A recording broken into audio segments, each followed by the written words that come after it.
Bonjour, je suis Jacques Froissart, bienvenue chez Altéide. Aujourd'hui, je vais vous parler du paragraphe résumé dans LinkedIn.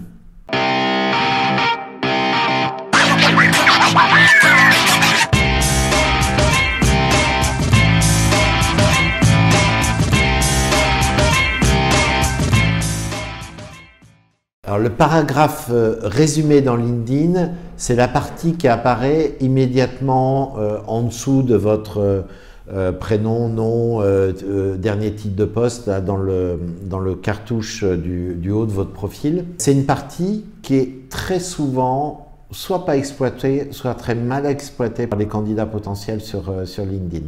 Pourtant, c'est une superbe occasion de faire un petit bilan de votre savoir-faire et de faire une carte de visite finalement résumée de vos compétences ou de votre parcours professionnel.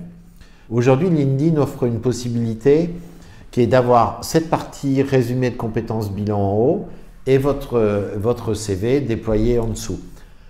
L'avantage de LinkedIn, il ne faut pas le perdre de vue, c'est que la page LinkedIn, c'est pas une page de CV Word où vous passez à une deuxième, une troisième, quatrième page. Plus vous en rajoutez, vous restez sur une seule page. Donc important d'avoir ça en tête. Cette partie résumée, donc qu'est-ce qu'on va y mettre dedans?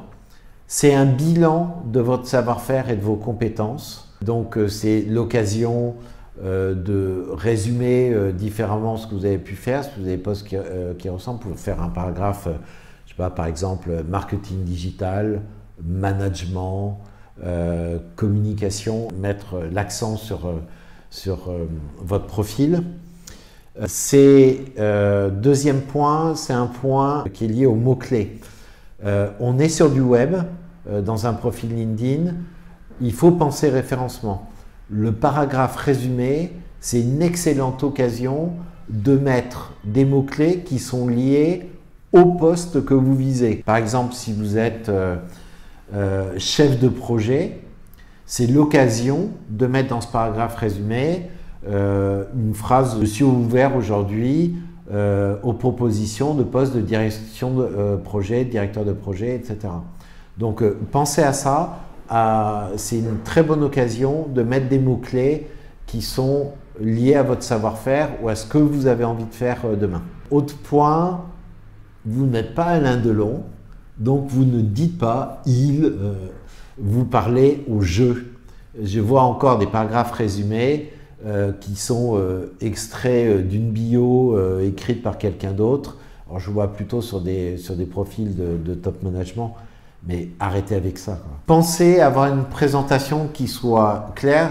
On a beau avoir la place, on a besoin de lire rapidement, donc utilisez plutôt des bullet points, des phrases assez courtes. En termes d'ergonomie de lecture, ça va vous simplifier la vie. Soignez les premières lignes, parce que ces 3 premières lignes, elles vont aussi apparaître quand on regarde un profil sur le mobile. On ne va pas voir le reste, donc pensez à ça, que dans les 3 premières lignes ou les 2 premières lignes, il y a déjà des mots-clés ou des points, des aspérités fortes vis-à-les de votre profil. Dernier point, intégrer des médias. Vous avez possibilité d'intégrer dans cette partie-là, mais comme on peut le faire d'ailleurs dans les parties expérience, intégrer une vidéo YouTube, si vous avez une vidéo où vous avez été interviewé, vous avez une vidéo où vous parlez de vous, même si on a vu que le CV vidéo c'était pas top, vous pourrez aller voir notre vidéo là-dessus.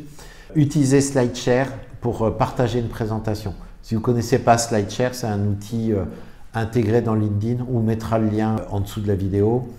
SlideShare, ça va permettre de partager, comme on le ferait avec une vidéo YouTube, un PowerPoint, un PDF. Donc, utilisez ça pour présenter un travail intéressant, une présentation que vous pouvez partager, qui vous valorise.